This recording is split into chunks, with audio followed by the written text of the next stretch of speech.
I think the appointed hour is here. We'll get started. We want to value everyone's time. We always finish within the hour. So thank you for carving out some time in your early morning, your late morning, your afternoon, or your evening, depending on where we are in the world. And as you can tell, we have people from around the world joining us for this important topic. Take it away, Niti. Hi everyone, so glad that you could join us today for our first webinar in 2021. How can we make the most of this webinar experience? To begin with, please display your full name. It helps us to know who is with us on this webinar today and makes it easier for everyone here to interact and respond to each other. If you need to change your display name, just click on the participants button below and you will have the option to rename yourself. If that's not convenient, you can just use your chat box to type out your full name to let us know who you are. Please keep yourself on mute during the panel presentation. Zoom has these reaction buttons that you can use at the bottom of your screen. So feel free to use those buttons as well as a chat feature to share what you're thinking or feeling or have questions about at any point during this webinar. After the panel discussion is done, we'll invite you to ask questions. You can either type out your questions using chat or you can directly ask questions by unmuting yourself. As always, we will begin with a short COCP update, followed by the panel presentation that will last for roughly 25 minutes, which is then followed by questions and discussion for the remaining half hour or so. The COCP has three key objectives. Our aim is to facilitate networking and collaboration amongst cleft professionals to communicate impact and learning that's happening within cleft care, and that will in turn support the growth of local teams in implementing comprehensive cleft care. We're growing as a community. We now have 408 members belonging to 12 plus specialties within cleft care who have joined us from 60 different countries across 6 continents. These are the 60 different countries around the world that all of our members come from. The ones in green are the countries that we have the most membership from. That would be Canada, US, England, Chile, Argentina, Brazil, Ethiopia, Uganda, DRC, Malawi, and India. And of course, thank you to the 10 international charity organizations from around the world who are our COCP supporters and who believe in supporting comprehensive cleft care in low and middle income countries. I now invite you to introduce today's topic and our 2 panelists from India. Thank you, Niti. And hello to everyone. As Niti mentioned, if you'd like to introduce yourself on the chat, feel free just to type in your name and where you're from, or perhaps what your discipline is. We do have members who are from across the comprehensive cleft care spectrum, surgery, orthodontics, speech therapy, etc. But one topic and one area that we haven't focused on yet in our 2 years of hosting these webinars is something that I'm passionate about, and that's coordinating cleft care. So that is something that we have found to be essential in moving forward and implementing a comprehensive cleft care approach. As you'll see by the title, it really involves that whole team. And so we're delighted today to have 2 leaders from comprehensive cleft care in India. They're both members of the AVMSS charity, one in Mysore and the other in Kolkata. And they're really here to tell us a little bit more about their journey as in going from what was primarily a cleft surgical center into moving into more of a complete comprehensive cleft care approach. So I must say at the beginning, we're having a little bit of challenge on Republic Day with the internet connection for Dr. Debolina. I know she's in and out, so we'll do our best. But thankfully, it's a tag team approach this morning or this evening. So Ms. Anis Camille is also on this call. So hopefully we'll hear from both of them. Dr. Debolina is an oral and maxillofacial surgeon with a fellowship in cleft lip and palate, and she's serving as the cleft coordinator at Kolkata Cleft Center. That's part of the AVMSS movement. We also have Ms. Anis Camille, who comes from a background in leadership and team building, and she's been the inaugural cleft care coordinator at the St. Joseph's Health Center in Mysore. And this, again, as you'll see through this presentation, was a bit of an innovative partnership between Transforming Faces NGO and ABMSS DCKH NGOs in moving a center from a surgical mainly approach into more of a full comprehensive cleft care rehabilitation center. So within that transition, the role of that coordination function has been critical. And so I'm delighted that you're joining us today to hear more about that, to ask some questions. We'll spend about 25 minutes or so hearing an overview of their journey and their experience. And then we're definitely looking forward to hearing your questions, your comments, how that coordination role is being played out in your context, and also any advice that you're looking for in terms of how you can get the most out of that function in ensuring excellent cleft care for the patients that you're serving. So without further ado, I'll pass it over. I think Ms. Anis is going to start us off with the PowerPoint, and we'll hope that Dr. Debolina's internet will improve so she can share with us from her experience as well.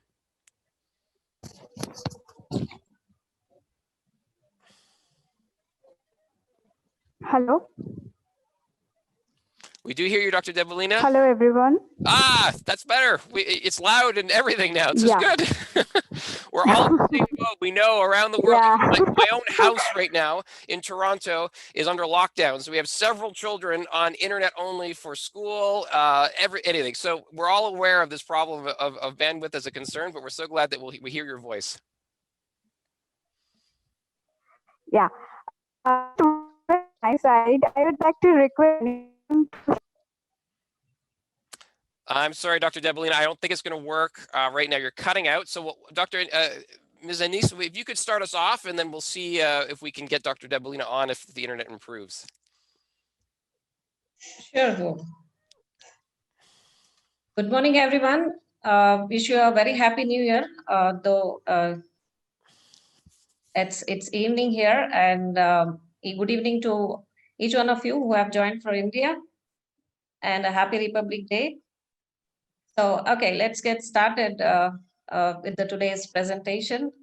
And the topic is role of center coordinator in cleft care, which is a team-based approach.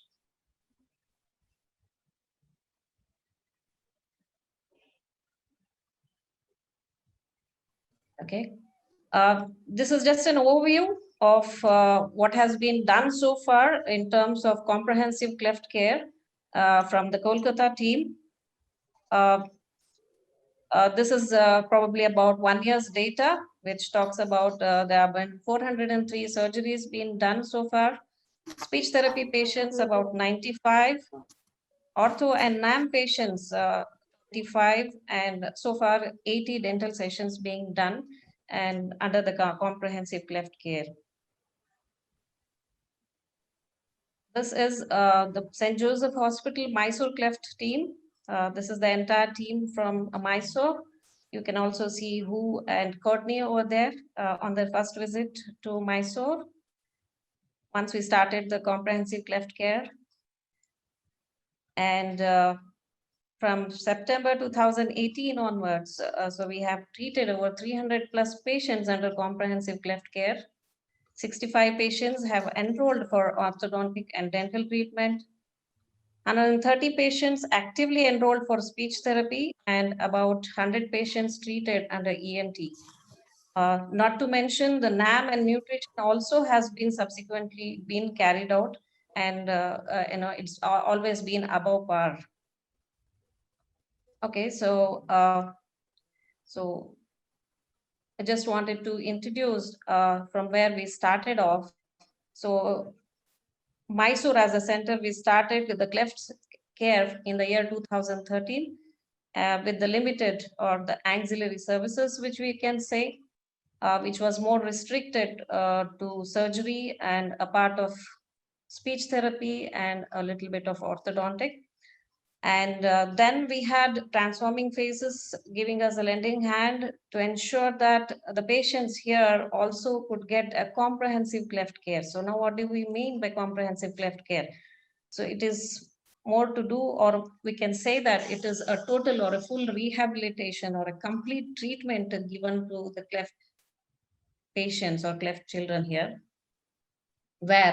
So what is that we do in comprehensive care, or what is the area that has been covered in comprehensive cleft care is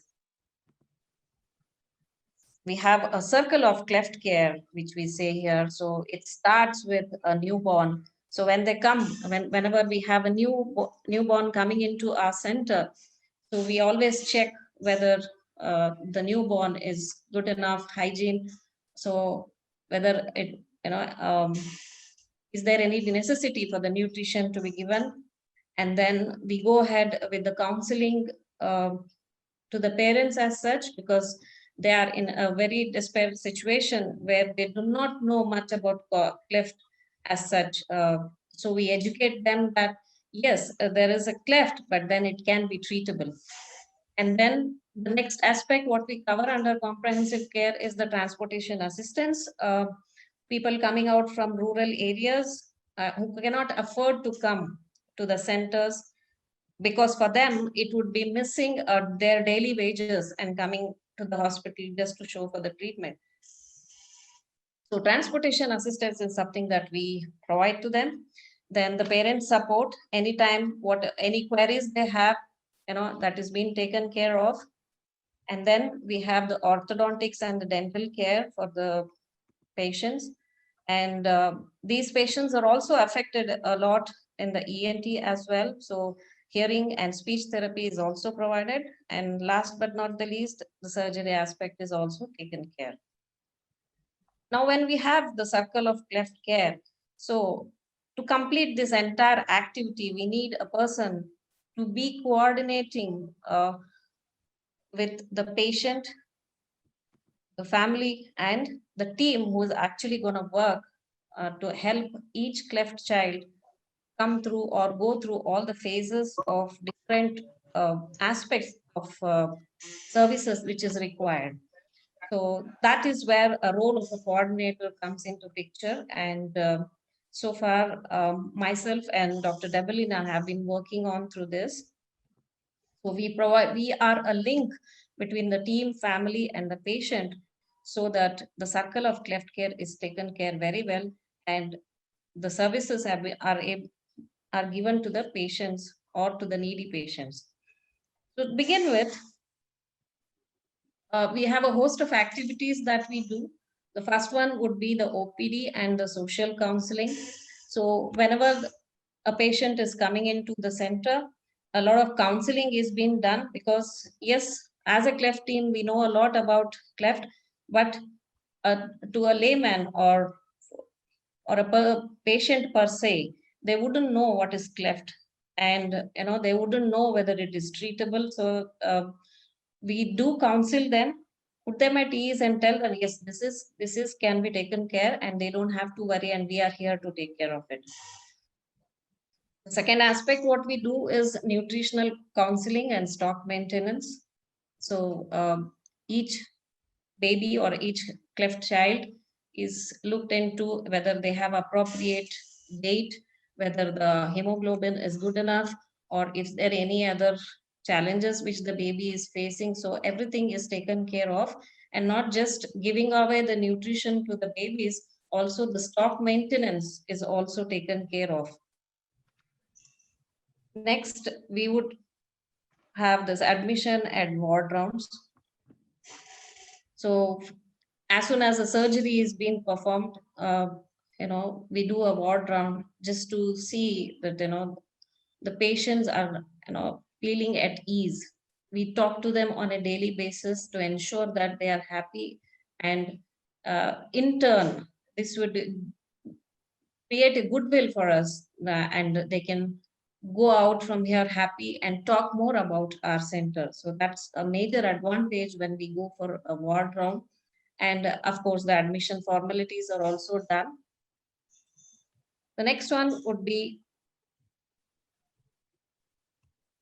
discharge and follow-up. Yes, we have an exhaustive list that has to be taken care of. So each patient under each category, whether it is orthodontics or dental or speech or surgery or ENT, we do have a discharge or a follow-up list that has to be taken care. And this is one of the aspects that is taken care here. Then we have the speech therapy. In the speech therapy coordination, as and when the surgeries are done, especially the palate surgeries are done, we ensure that there is a speech coordination being taken care of, and the patient is enrolled for a speech therapy, which is more likely to happen after the palate surgery.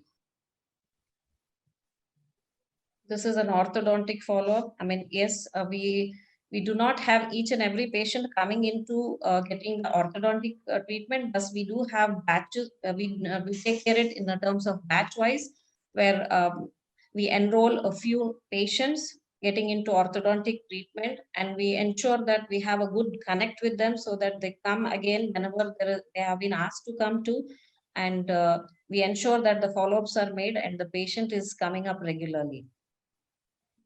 Next is dental coordination. So whenever we have a cleft child coming in to us who is about 2 years of age, we ensure that fluoride application is being done for each of the patients. And this is one of the picture during the COVID times where we helped the patient over the call on how to maintain the oral hygiene.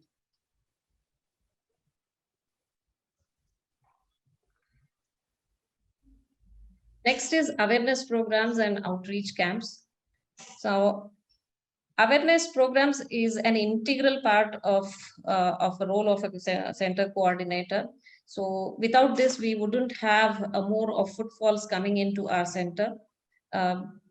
Awareness programs are done in schools, colleges, hospitals, nursing homes, or any other establishments where our role is to get into touch with the administration of each of these institutions, talk to them, explain to them that we need to educate people more about cleft, because people wouldn't know what it means by cleft.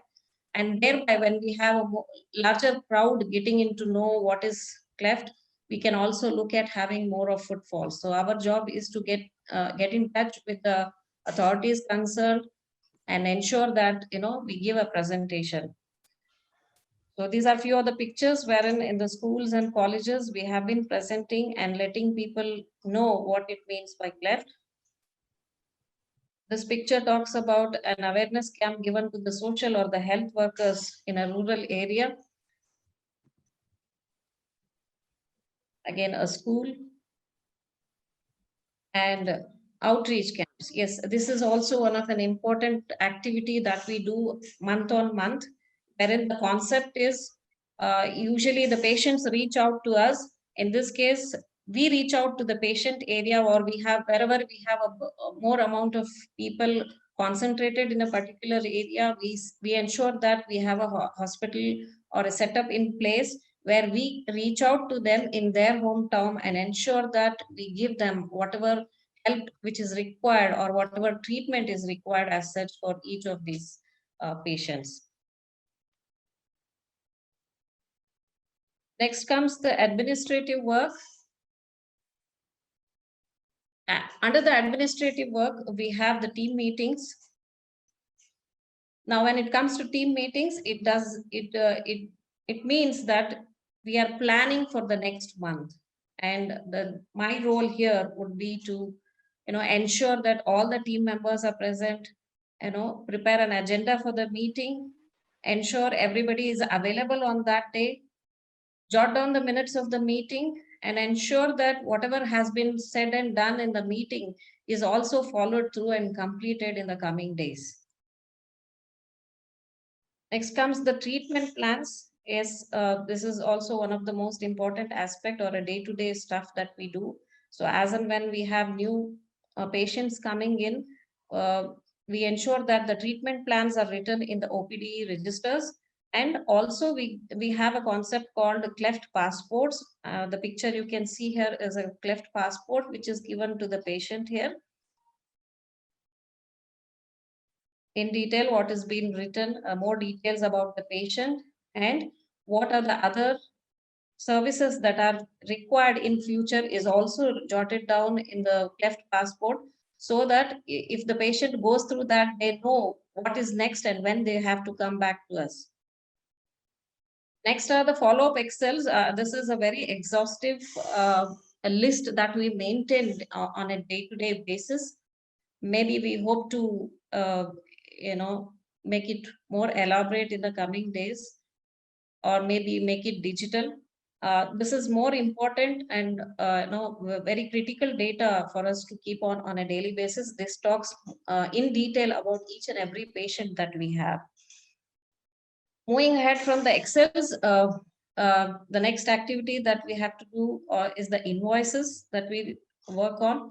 Now the invoices can be for different reasons and for different partner organizations that we have. And then we have the month-end reports or the progress reports, where we get to know where we are heading to, and if we are lagging behind somewhere, what are the areas that we need to improve. So these are the reports that we work on. And finally, we have the patient story. Yes, patient story is required by all the partner organizations. This is something that we work on a monthly basis.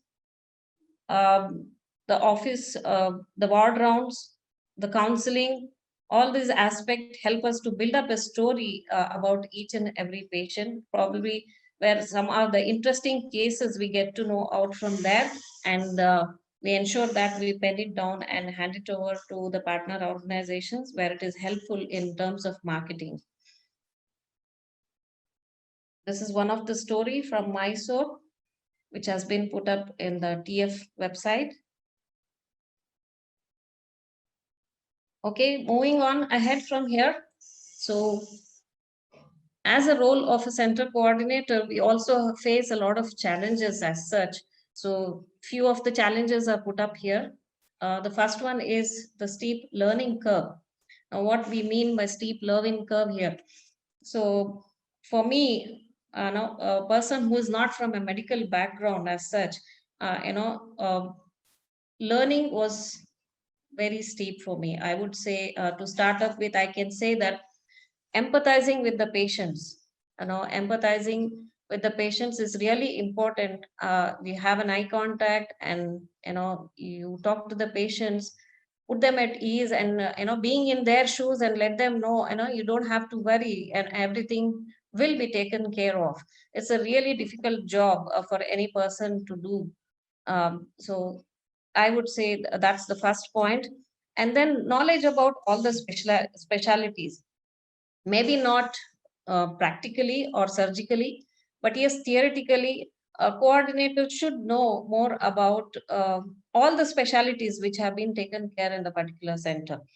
It might be the basic rules for an admission. Maybe if the child is getting admitted for a lip surgery, then minimum the protocols, whatever has been set by the center, has to be taken care of.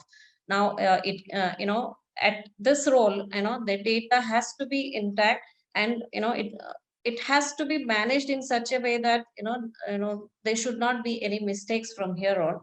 Because once you get the child admitted, and then the HP count is very low, then the surgery cannot go ahead from here on. So learning or getting to know each and every aspect of the specialties here, and also what are the protocols set that has to be taken care, and nobody will teach you here as to what you need to do. This is something that you have to keep your eyes and ears open, listen to the surgeon, the assistant surgeons, and get to know and learn it quickly in no time, so that when you talk or when you face the patient or the family, what you say and what is being carried over should not differ in any terms. It has to match in all terms. Otherwise, the patient will think, okay, should I go for the center or should I go elsewhere? So that should not happen. The coordination should be in such a format that everybody has to be on the same page. Then even with when it comes to photographs, you need to be a good photographer. Photographs which are being taken, it has to be in a format what it is required.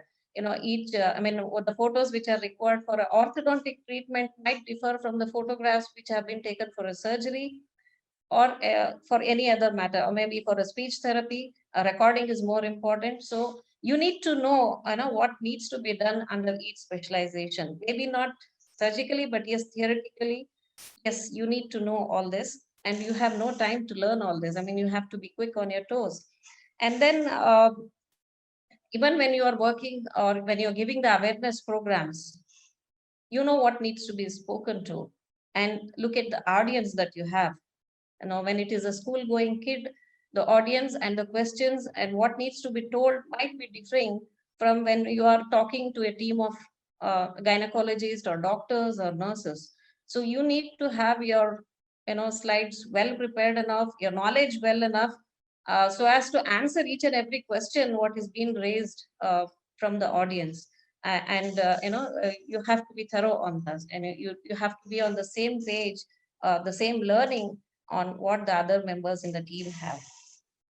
And not only that, you have to be well prepared to answer to the questions of the patients whenever they call you up. It might be a question pre-surgery or post-surgery or on any of the specializations that we do. The question might come up from anywhere, and you should be in a position to answer to all of those. Coming up to the next one is documentation and data management. This is again a huge responsibility or the challenges that we face, because everything is being handled by us on a day-to-day basis.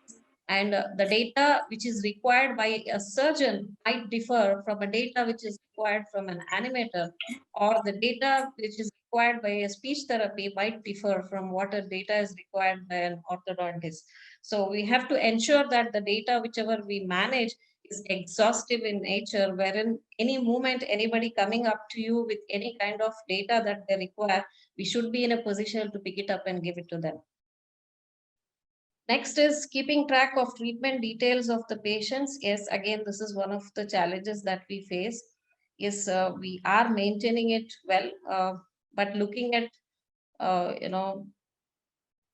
having more data in place. As of now, yes, it is fine, but we are looking at digitally making it well enough so that, the time lag is less here whenever we are trying to pull up the details for the patients. The next important aspect is managing all the team members. Yes. Now, being a coordinator, we are the center point, managing the patients, the team, and the families. I guess this is more important, that you socialize well and you know your team members well enough, so that whenever you have any problems as such, you are able to manage it well and still get the work done. Each one comes with a different mindset. Each one comes with a different specialty as such. So you should be in a mind frame to accept people as they are and yet get the work done. So I guess this is one of the biggest challenges that we face as a coordinator. And the last one, I would say, coordinating with the partner organization, the hospital involved, and the center that we work for. There are 3 different organizations as such, each one having their own requirements. Each one wants their own set of data, or maybe approvals for that matter. Whenever you're looking at having a patient admitted, maybe it is not a usual cleft lip and palate case. Maybe it is a facial cleft or something else which needs to be looked on. So when you need to work on it, you need a lot of approvals to take place. And our job is more critical here, having an eye to look at, yes, this is a case. So proactively look for an approval. And when there is an approval, look for funds, whether it is in place or not.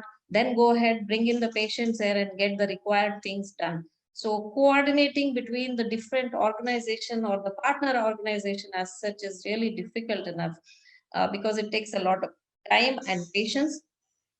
And at the same time, ensuring the patient that, yes, something would be done. Or you can take an example wherein a malnourished patient is coming to the hospital. Now we are due for the surgery. It's already more than 2 or 3 years old. The palate is not being done. But the HB count is very low. We have given them the enough nutrition, but that hasn't worked enough. Now we need to do a blood transfusion for this patient. So Now we have to go different ways, talk to the hospital where we work for a blood arrangement. Then we also look at the approvals being taken from the center which is involved or the partner organizations, and then ensure everything is done and then go ahead with the surgery. So it requires a lot of hard work being put across when it comes to working with different organizations as such.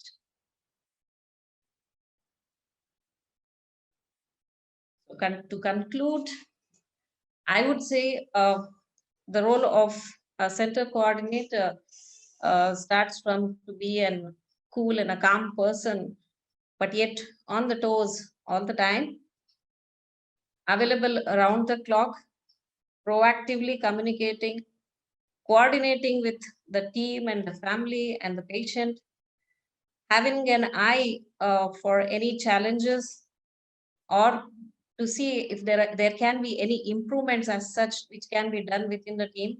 For example, we have seen issues wherein once the surgery is being done, the patients have issues in maintaining the hygiene post the surgery.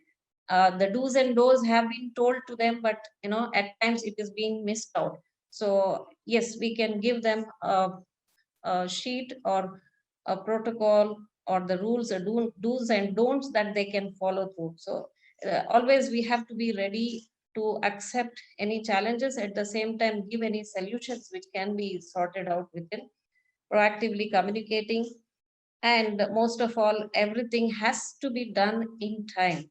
Any activity that you do, it has to be done in time, elsewhere it doesn't suit the requirements here. So there I end my talk. Any questions? I'm ready to pick it up. Thank you, Anis. Wow, I'm tired. I'm tired just hearing all the balls that you have in the air. That is, you've covered a lot of ground. Thank you very much. That was excellent. And again, we're aware that Dr. Debolina co-authored this presentation with you. Hopefully we'll hear a little bit from her and her experience in Kolkata during the question and answer time, but her internet didn't permit. But we're delighted. Anyway, thank you. You got us started. So definitely within a comprehensive cleft care center, you've touched on so many of the different focuses of your centers, as well as the role that you play within that.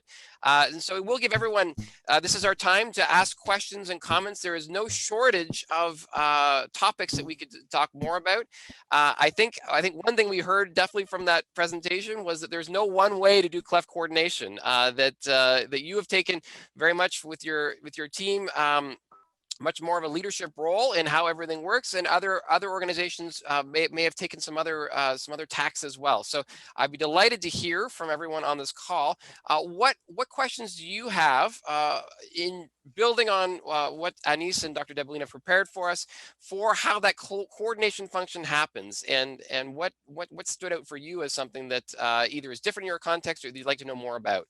So I'll invite you to turn your video on if you're able to, if you have the bandwidth that permits. You can signal either by writing your question in the chat, or you can put your hand up and you can ask your question directly. I also recognize that we have several cleft leaders who are used to working with nurse coordinators or cleft coordination in other places, who might want to bring some of their perspective to this discussion as well. So we'll open the floor for some comments and questions.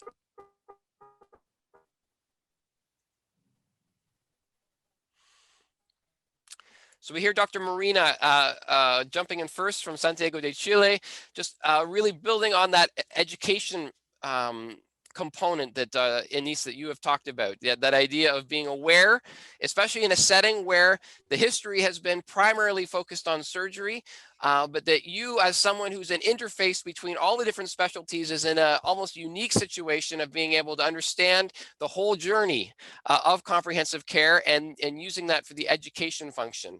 How have you found your audiences when you go out to speak about that? How responsive are they to that new understanding perhaps of what treatment for a cleft looks like? Yes, when I first came into this organization, for me as a person, as a layman, I myself did not know much about cleft, what it means by cleft, what are the problems associated with cleft as such. So what I did was I kept my ears and eyes open, and whenever I used to sit in the OPDs as such. I used to hear it out well enough.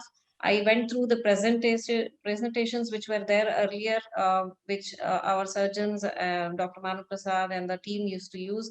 I went through everything and I got to know what exactly it means to, what it means by cleft and what are the problems associated with it. And thereby I built my knowledge over there. Yes, initially I did have a few hiccups when I, went on a presentation. There were a lot of questions as to what are the factors, why this happened to me. Is it because I went out on a solar eclipse outside, lunar eclipse, or it's a bad omen, or something happened in between? So what is it? Why this happened? So then I had to learn about what are the factors basically, which affected. Maybe it was a nutrition factor, or the blood flow, or diabetes, or consanguineous marriage. All these factors involved in the, which resulted in cleft. So I had to learn all this before I spoke to them. So there have been a lot of questions like this coming away, whenever we are out for an awareness program, or in the OPD as such. People do come in with a lot of questions. Thank you, Anis. So I think at the very beginning of your topic, your presentation, you had that idea of a triangle, and that cleft coordinator function serving as a key interface between the families and the concerns that they might have, as well as with the team, the cleft team itself, and then also with the parents, in figuring out how to manage all these different roles, and being able to at least not necessarily have medical expertise in your case, but at least to be able to understand and put into context what is happening, and then how to refer people to the right source to get the professional opinion as well. So that triangle function of someone understanding the whole process is really critical. Yes, in short, I would say a role of a coordinator would also mean like a jack of all trades. They need to know, every aspect which is involved in the cleft care. So for me, when I joined it, yes, I was struggling a bit to understand, what it means to be here, what is my role as such, and how important for me is to work around. And that is where I found out that, I'm sitting in the center and I have all these three people around me, which is the team, the patient, and the family to be taken care of. Now, once this is all done, then the function or the other functions will automatically taken, it will go on well. Thank you, Anis. Can I pitch in and tell something? Please, Dr. Manu. So this is an interesting, it's great you're on the call, because you are the cleft leader, a surgeon at Mysore Hospital. You work closely with Anis. I wonder if you could explain a little bit about that collaboration between the leader of the center and the surgeon, and also this cleft coordination function. Yeah, since beginning, since 2004, we all were doing work, but the main work of coordination was juggling between many members. There was no proper person who was doing that. So the roles and responsibilities was confusing. And most of the centers, including majority of the centers and including us, what we thought of was to either give the responsibility to a nurse who can do the coordination, or somebody as an assistant surgeon who can do the coordination. That was the previous experience. Now, for the role, there are many roles, as Anis told already. But for me, a coordinator should have a really keen expertise in terms of computers, let's say drawing data, report formation. To get that kind of an expertise from a healthcare worker is little difficult. Say, for example, you have a tremendous knowledge about comprehensive care. It is difficult to have somebody like that. And Courtney can capture anything, and whatever we have spoken, she can write it back to you. That is a phenomenal ability. So very few people have that kind of an ability. But from a medical person to get that kind of very fine things, it is little difficult. So this time what we thought of was to take a non-medical person. It was a challenge. And then we interviewed Anis, and we thought we'll recruit somebody who is really expert in getting the data, pulling up the things, arranging things. So, but for us, that was a challenge because she is not a medical person. Even for seeing an operation photo is difficult for a non-medical person. So somehow Anis has managed to do all those things, and now the role she's doing fantastic. That particular role where we get a lot of data, a lot of input, and maintaining Excel sheet, that has helped a lot. I can say proudly, I can say that after comprehensive cleft care, there is nearly about 30 to 35% of footfall increased. Because of the word which is spread as this is a comprehensive care center, and there are people who are managing all the things. Thank you, Dr. Manu. That's fantastic. So both the idea of bringing in someone with more of the managerial and the public speaking, as we heard from Anis, those skills very important for your center. I know we have Dr. Siddhartha from Kolkata, who works with a coordinator done by a surgeon. Dr. Siddhartha, I know you'd signaled you'd like to give your perspective. What's that process been like for you? And maybe we'll hear from Dr. Debolina if her internet permits. Go ahead, Dr. Siddhartha. Yeah, first I would like to congratulate Anis for a very nice presentation and very detailed presentation. Nobody has yet highlighted the work of a coordinator. To me, the coordinator is a bloodline of a cleft center. Wherever the blood travels throughout the body, so the coordinator's influence has to travel throughout the body of a cleft center. Otherwise, none of the functions will be smooth. What impact I felt for recruiting a coordinator is the patient and doctor relation, or the center relationship between the patient and the cleft team has increased a lot. Now there is total communication between the patient and the doctor or the orthodontist, be the speech therapist. Everybody is coordinated with each other, and they have all the information which is required from the coordinator from time to time, and sometime 24/7. Whenever they have a query, they can call up. Previously, what used to happen that we as a surgeon never used to get time to speak to patients and attend to their queries. But now this problem is solved to a large extent, I believe. And Anis, from being a non-medical background, that is what, when we picked up Dr. Debolina as a center coordinator, that when I saw the job description, I felt that as a surgeon, she can do a lot of justice to this. Because she worked as a fellow under me, she almost did all the work which the coordinator has done before. So I requested her, and gradually I persuaded her to do this job. And finally, she's excelling now, and I'm happy. Thank you, Dr. Siddhartha. A great example of, just different contexts and different ways of approaching this essential function.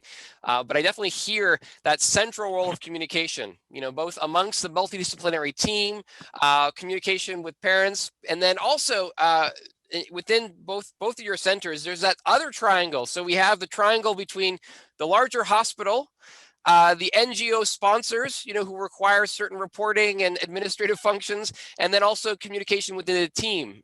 So that's new. I mean, that idea that there's both that triangle, which is more traditional around parents and navigation, but also both your centers have really explored that idea of also the internal functions, just within the larger hospital, within NGO sponsors who may or may not be involved, and also within the multidisciplinary team. Thank you, Siddhartha. Thank you. Other questions or comments? There's been lots that's been touched upon. Just to smoothen out this role in future, I don't know, hypothetically speaking, if we can generate an app or let's say software where automatically, if I put a date from this to this and say treatment scheduled for speech therapy, how many patients, auto generation. If or surgery, let's say in the month of March, how many surgeries I have. Obviously, a capable person can do it, no doubt about it. But if the technology can be taken help, and then if we can formulate something in future, it will help majority of the centers, because it's data collection, projection, and getting the contact, maintaining the contact is a huge work. Excellent. So Thank you. Maybe. Great. Yeah, that was on my list of what I think that could be a future topic, I think, here as well, that idea of database management, you know, how all that comes together. It's definitely for some of our partners been a key concern and something we're working on. I see in the chat that that Panawan from Northern Thailand picked up on one of the innovations that I think the coordination function has really been driving in your center, and that's been around the Cleft Passport. So the idea of walking a parent through, here are what you can expect for your cleft treatment action plan. Here's what you can look forward to, and that sense of, you know, stamping along the way. Could you say more about that, Anis? Yes, basically, we thought that this was more important to give a cleft passport as such to the parents, because the concept of cleft does not end over just in a few months or over a year. It takes about a few years or up to the child is reached the adulthood or up to 15 to 17 years of age. So it is a long journey, and the parents would tend to forget, what is required on each stage of the child.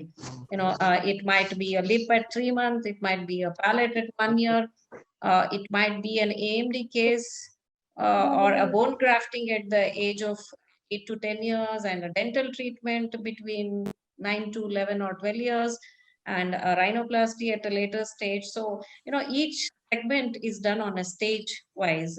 So we thought that it is better to educate the parents and let them know in hand prior before they leave the hospital. They know, these are the things which they have to look at. On the other end, yes, we also do have a data with us, which we keep following, and let the patients know, this is due in course of time, or give them a heads up as to, yes, due for you. So Right. yes, this has helped a lot, especially for the parents as such. That's amazing. Yeah, wonderful. I mean, as you've transitioned your centers from primarily surgery, then it's a little more clear the pathway. There's a few things that have to happen, then the surgery, but as you're now introducing services that might not be required for many years, it's that critical function that not only is the coordinator aware through the database, et cetera, of when things should happen, but parents themselves are equipped to be able to look forward and say, aha, I know what should be expected. I should check in around these things. So it shares that responsibility. That's a really great point, and I think I'm really encouraged by what you've been able to roll out. I see, I recognized Dr. Yuri from Plovdiv. Please, what's your question or comment? I know you've worked with a cleft coordinator for quite some time. Yes, thank you very much. I was very interesting to see the experience of one center in India. And I just want to do a comment because I know about the function of the coordinator for many years, maybe more than 15. It was something that I learned that it's important for the coordination of all the specialties and all the team, and also the connection with hospitals and NGOs and all these things. In our experience, we have to adapt. We have the privilege to be one center in one country, and it has come with the time that we have been working hard for many years. And now our coordinators are different, because we have a coordinator for the nurses, for example, that are dealing with the alimentation. We have a coordination for speech therapy. We have a coordination for the orthodontics, and we have also a coordinator from the IT problems. So the division coming naturally with time, and I have to say that also as a surgeon and as the oldest team member in the group, I was trying to follow each of the activities and each of the topics, and it's important to say that there is a lot of diplomacy that you have to play when you have to coordinate speech therapies between them. It's not so easy. So many females that are arguing between them, and I have this experience recently. And Dr. We know that men can argue the same way. Yes, keep going. No, it's not because I'm saying that it's but it's sometimes easy when you are a man and you want to do an intervention that people are listening. Sometimes there is a female in the group that is very strong character that if she says something, you have to follow them because you say that there is a lot of people that will go with them. So it's a kind of psychology work and trying not to begin a fight and No, trying to keep the calm. So this it's is great, Dr. Yuri. I think I agree 100% that you really must get into that idea intentionally of leadership. That when you're managing a multidisciplinary team, working with colleagues in from different specialties in different parts of the country, perhaps, you know, that sense of comprehensive cleft care requires intentional leadership. It's not just as simple as sending out an agenda and saying, oh, everyone understands, we're moving forward. No, there really is that intentional sense of leadership. And I think we've heard that in both the centers this morning and obviously in your center as well, that critical element of working amongst, being delicate, you know, exerting leadership when necessary, making decisions timely, all these things that would be in any kind of organization required.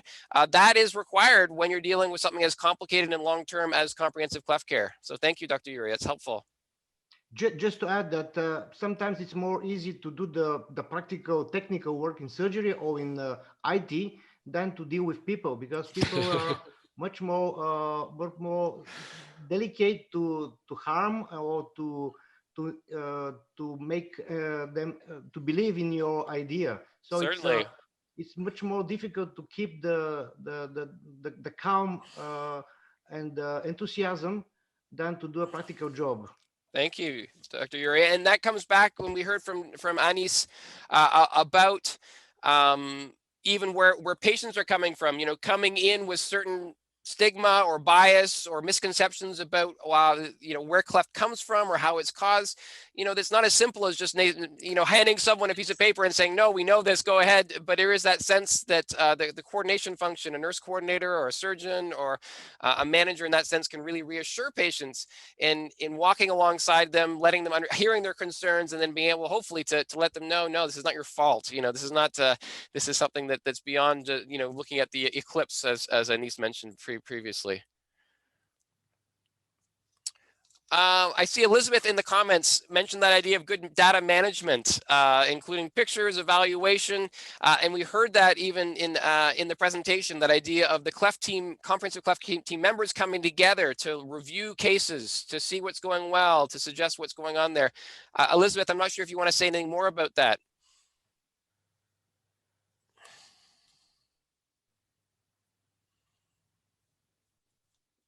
I mean, yes, at times yeah, the team also is with you. At times when I'm not able to take up a decision as such on a particular case, yes, as a team, we all sit together and work out on a plan for certain patients wherein, you know, we are very clear about what needs to be done going ahead for that patient. Yes, Right. yes, a lot of team involvement is also required. It is not possible that only the coordinator does everything. Yes, without the team or with the help or the coordination, it wouldn't work out well. Thank you. A lot of have been learned from the team as well. I have learned a lot from my other team members as well. Thank you. Very good. And we have a comment from another coordinator in Uganda from Korsu Hospital, where there's a lot of cleft care happening. It's quite challenging dealing with different specialists, but you need to be determined. You too need to listen to all of their voices and evaluate, above all, having a cleft team head is paramount. So that sense of the coordinating role really, you know, reflecting what leadership is saying, you know, being part of that leadership team and moving people forward in terms of what they understand and move forward. So Sauda, thank you. That's a great comment from Uganda. A specific question from Ahmed. That idea, it sounds like cleft coordinating is doing a bit of social work there. Is that something in your teams? Do you have an official social worker, or is that a function that's not officially part of your teams right now? Of late, yes, recently we do have a social worker in place, but before that, yes, we were also doing the social work as such. Very Trying good. to contact different organizations like Rotary Club, Lions Club, getting in touch with them, building up in camps, trying to get in patients from there. So yes, that is also a part of our work. Good, and Dr. Debulina from Kolkata, who prepared the presentation, also mentioning that they have social work as part of filling that psychosocial care function, so a distinct person part of the team. Excellent. We have a few more minutes for any other questions or comments. How does all this work in your context? In the group, what I would say in my experience is, the patients are more open for a person who is not involved with the treatment. That means to say either a surgeon, speech therapist, or all are like causing pain or some kind of an intervention. We are all doing something to the child or something to the parent. So they are free, or they are very comfortable with a person who is not involved with these activities. I think that is the biggest advantage of a person not included in the core treatment as such, but the center coordinator who is out of that can get a lot of emotional advantage for the patient, and they can hold on to the patient for a longer time. So that is what they are more open to that. Thank you, Dr. Manu. So yeah, definitely that sense of that parents can be sometimes intimidated by professionals, or just maybe not wanting to take enough time, etc. So in your case, having someone that parents can ask real questions to or debrief can be really helpful. I think other centers can fulfill that role also, but that sense of that key role of coordination being an interface between the team and the families has come through very clearly. And I do know what maybe we'll post in Twitter or on the Slack channel afterwards that there has been a publication in the ACPA just very recently about nurse coordination and the experience of children, and definitely finding that those who had better access to a nurse coordinator had a better experience of their cleft care, and so that's been recently, I think just in August. Anything else that's burning for people? We have like another minute, I think, and then we'll switch back over. Well, thank you. Thank you to Eunice, Dr. Debulina. I'm really sorry we couldn't hear your voice, but thank you for being active in the chat. I'll pass it back over to Niti just to wrap up and tell us where we're headed from here.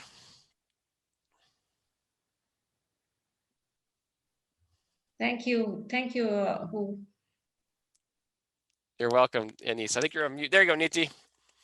Thank you so much, Dr. Debulina and Anis. That was a beautifully created presentation, and thank you for sharing all that information.